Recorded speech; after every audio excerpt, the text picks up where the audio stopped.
अल यौम यौमुल मलहमा, कहते जी जंग किसी मसले का हल नहीं।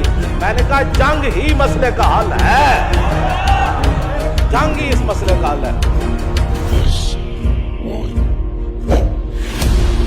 और साढ़े नाल सोच समझ के गल करो।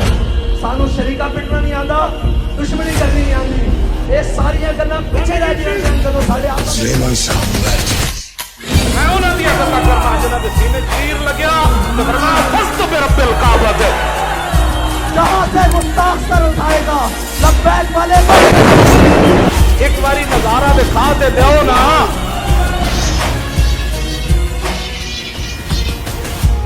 या रसूल अल्लाह असी सब कुछ हाजिर कर दिता, असी कटे, जे हुजूर इस खिदमत विच कोई कमी रह गई ते सानू माफ कर देना।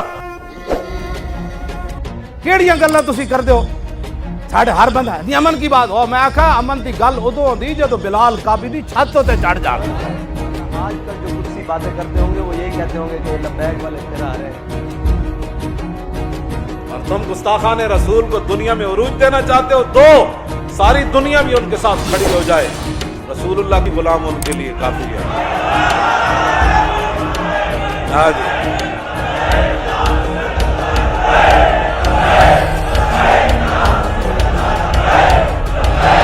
अल जिहाद अल जिहाद अल जिहाद अल जिहाद, लब्बैक लब्बैक लब्बैक लब्बैक।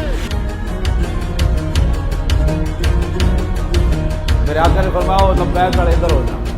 ओए मुसलमानों को चाहिए कि वो अल्लाह ही पर भरो, हथियारा नाल नहीं लड़िया जाता, ईमान नाल लड़िया जाता। कोई बात नहीं, आंख बंद होने की देर है, कबर इको जही बननी सारे दी, आना भी उथे रसूलुल्लाह ने, बस बात खत्म है।